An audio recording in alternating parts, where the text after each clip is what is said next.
SEOUL. Parasitic worms found in a North Korean soldier, critically injured during a desperate defection, highlight nutrition and hygiene problems that experts say have plagued the isolated country for decades.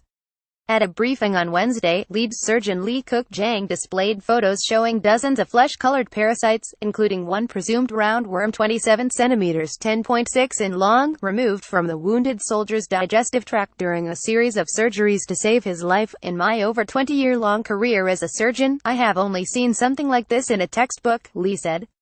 The parasites, along with kernels of corn in his stomach, may confirm what many experts and previous defectors have described about the food and hygiene situation for many North Koreans. Although we do not have solid figures showing health conditions of North Korea, medical experts assume that parasite infection problems and serious health issues have been prevalent in the country, said Choi Min-ho, a professor at Seoul National University College of Medicine who specializes in parasites. The soldier's condition was not surprising at all, considering the North's hygiene and parasite problems, he said. The soldier was flown by helicopter to the hospital on Monday after his dramatic escape to South Korea in a hail of bullets fired by North Korean soldiers. He is believed to be an Army staff sergeant in his mid-20s who was stationed in the Joint Security Area in the United Nations truce village of Panmunjom, according to Kim Byung-ki, a lawmaker of South Korea's ruling party, briefed by the National Intelligence Service. North Korea has not commented on the defection.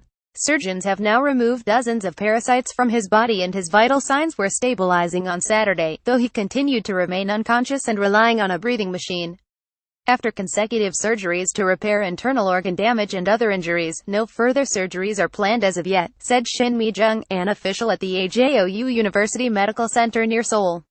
While the contents of the soldier's stomach don't necessarily reflect the population as a whole, his status as a soldier, with an elite assignment, would indicate he would at least be as well-nourished as an average North Korean.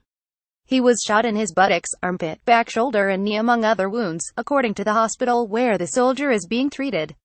Parasitic roundworms were also once common in South Korea 40 to 50 years ago, Lee noted during his briefing, but have all but disappeared as economic conditions greatly improved. Other doctors have also described removing various types of worms and parasites from North Korean defectors.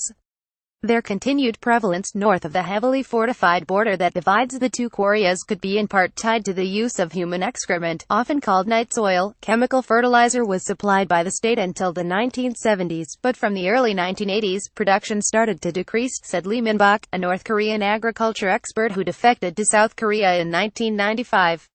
By the 1990s, the state could not supply it anymore, so farmers started to use a lot of night soil instead. In 2014, Supreme Leader Kim Jong-un personally urged farmers to use human feces, along with animal waste and organic compost, to fertilize their fields.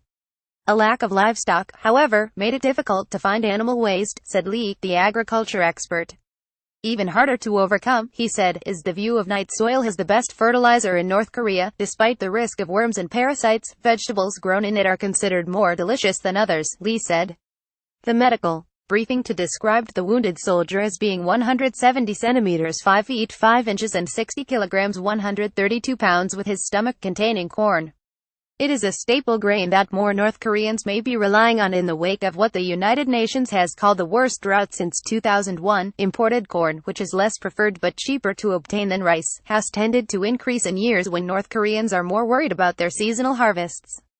Between January and September this year, China exported nearly 49,000 tons of corn to North Korea, compared to only 3,125 tons in all of 2016, according to data released by Beijing. Despite the drought and international sanctions over Pyongyang's nuclear program, the cost of corn and rice has remained relatively stable, according to market data collected by the Defector on Daily NK website.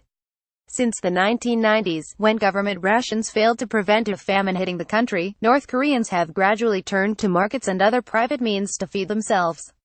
The World Food Program says that a quarter of North Korean children from 6 to 59 months old who attend nurseries that the organization assists suffer from chronic malnutrition. On average, North Koreans are less nourished than their southern neighbors. The WFP says around 1 in 4 children have grown less tall than their South Korean counterparts. A study from 2009 said preschool children in the North were up to 13 centimeters 5 inches shorter and up to 7 kilograms 15 pounds lighter than those brought up in the South. The main issue in DPRK is a monotonous diet, mainly rice maize, kimchi and bean paste, lacking in essential fats and protein, the WFP said in a statement last month.